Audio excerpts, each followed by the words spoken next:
Magandang araw guys, mga katits. At bago tayo magsimula ay tayo mag-shoutout muna sa lahat ng nanonood ng aking video. Shoutout sa iyo mga katits. Or shoutout po sa inyo mga katits. At sa lahat ng mga treasure hunters, veterano at beginners, shoutout po sa inyo mga katits. At sa mga gustong magpa-shoutout ay mag-comment lamang kayo dyan sa ating comment section para ating ibanggit ang inyong mga pangalan at ating i-shoutout. At paki-like and subscribe lamang po dito sa ating YouTube channel mga katits para dumami pa ang ating mga kaibigan mga katits. At lumalago din itong ating bagong YouTube channel mga katits. At magsimula na tayo mga katits. Gusto nating estimate yung depth ng ating ginagawang treasure hunting project mga katits. Kaya kagawa tayo ng power load para ating ibabala sa ating dowsing tulad nito, locator or dowsing rod. Ating ibabala para ating maditik yung ating hinahanap na treasure deposit sa ilalim mga katits. At sa ating pag-estimate ng paglulukit ng item mga katits, ating binabala ay gold. Pagkatapos ng gold ay alkitran at ating nalulukit ang item at nakukuha natin ang dimension. At sa pag-estimate ng lalim mga katits, base sa aking aktual na experience ay sa pag-estimate ko ng lalim ay aking binabala ay gold. Pagkatapos ng gold ay alkitran. At ang estimate ng lalim doon ay sa aking tunnel na inoperate mga katits ay 3 dipa or 16 feet, 15 feet or 16 feet. At pagdating sa 16 feet ay bukya. At ating sinukat uli gamit nating dowsing, ating binabala gold. At pagkatapos ng gold ay alkitran. At meron ulit na deep na ng 3 feet or tatlong 3 feet or kalating dipa. At nating hinukay, ganoon pa rin bukya. Kaya gumawa tayo ng power load dahil gusto nating maditik ang depth ng ating nahanap na item or gold treasure deposit. Dahil wala tayong scanner, dahil tayo beginners pa lamang, dito muna tayo sa manual dowsing. Itong ating dowsing mga katest tulad nito, kung ano ating ibabala, yun din ang kanyang hanapin. Kaya ating gawing power load ngayon ay ito. Ano ito? Butas para sa deteksyon ng tunnel. Halimbawa ito ang tunnel mga tits. Ano ito eh? Butas kasi ito mga tits. Ang content dito ay butas para sa deteksyon ng tunnel. At ang una nating lagay ito sa ilalim ay ito mga tits. Gold 24 carats yan mga katits. Gold na mayroong gold na binabalutan ng alkitran. Yan, diyan lang natin nilagay sa gitna yung gold mga katits para ating makita. Gold na binabalot ng alkitran. Ito ating hinahanap doon sa ilalim mga katits. Dalawa ito mga katits. 24 carats gold na binabalot ng alkitran mga katits. Ito ang ating pinakaunang ilagay dito mga katits. Halimbawa ito ang tunnel. Ito ating pinakaunang ilagay ito sa ating power load mga katits.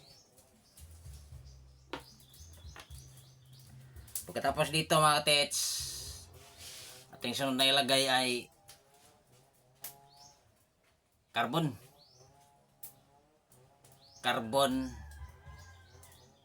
Meron kasing 4 na klaseng carbon na nilagay ng mga Hapon para pang anti-decoy.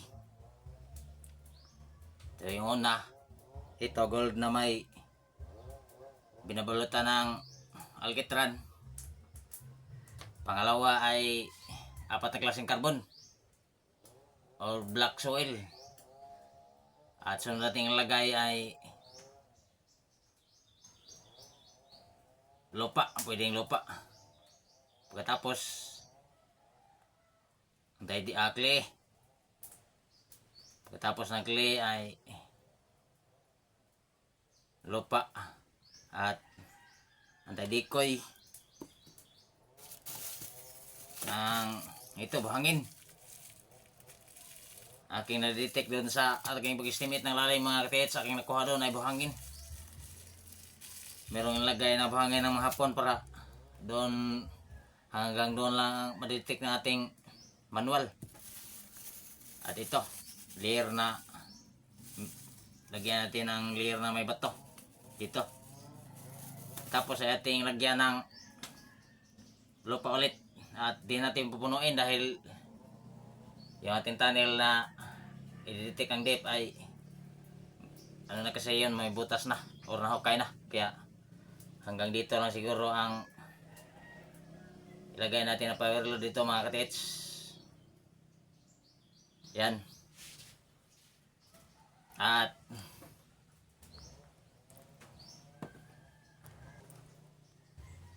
tinagamitin itong ating stick glue mga katits para pandikit.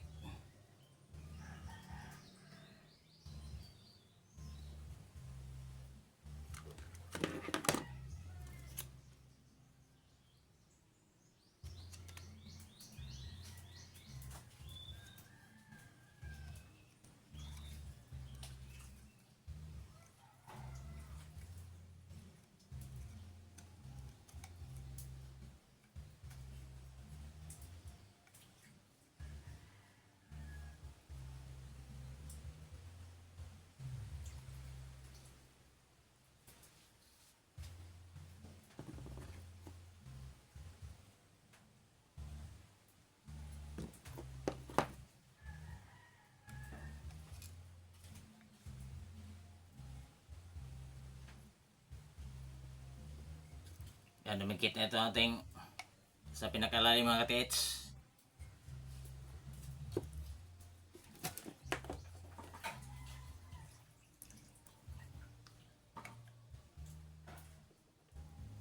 At atin na ilagay ito ang ating gold na mayroong alkitran mga katits.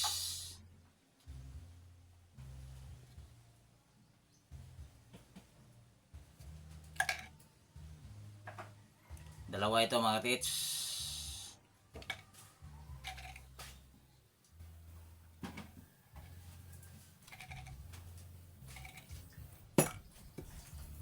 Katapos ay lagyan natin ng carbon.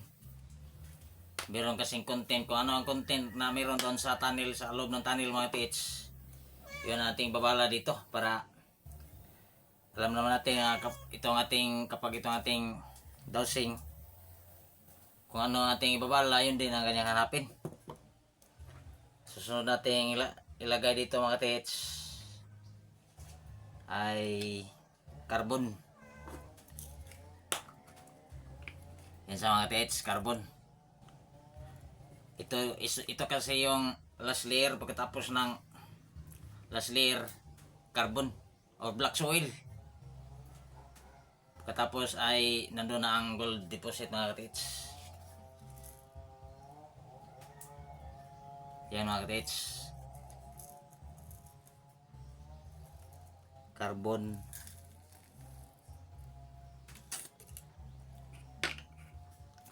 Lagyan, meron ding uling doon sa tunnel mga katits, pang anti-detector. Kaya lagyan natin to sa pang last layer mga katits.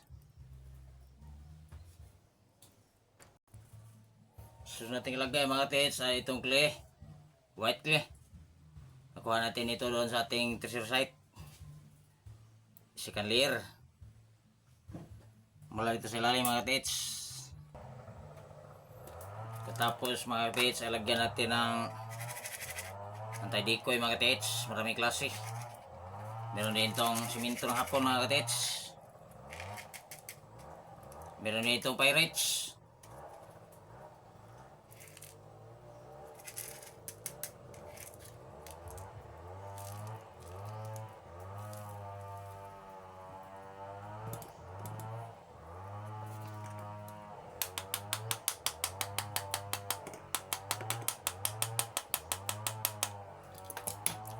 Tapos mga tits ay lagay natin itong buhangin,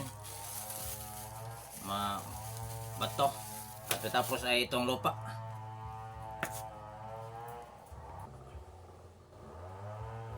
Tapos dito sa ibabaw mga tits, lagyan natin ng lupa mga tits. Meron kasing lupa doon sa tunnel.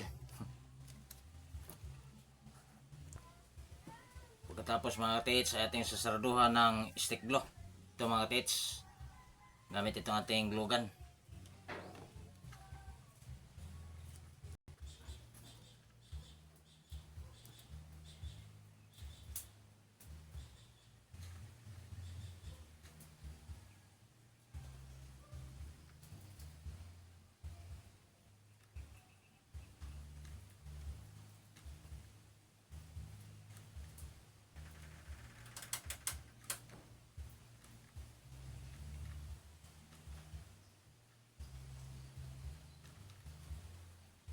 Lagyan muna natin ng pandikit mga katits para hindi mahulog yung ating lagay na power load.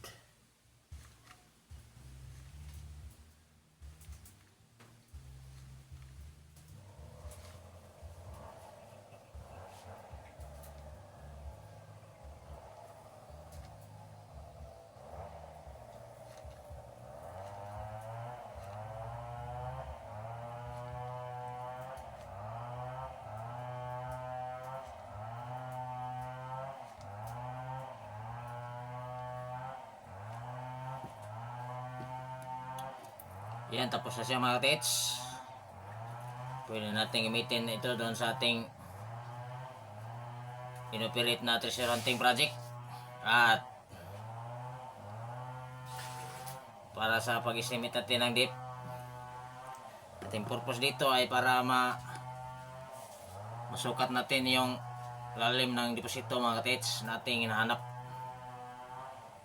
Sana ay nakatulong doon sa itong aking pagbabahagi mga katits. Ay sana ay nakatulong ito sa lahat ng mga mahilig sa treasure hunting mga katits. At hanggang dito lang muna ang aking may bahagi mga katits. At paki-like and subscribe na lamang po dito sa ating YouTube channel mga katits para dumami pa ang ating mga kaibigan mga katits. At thank you for watching mga katits.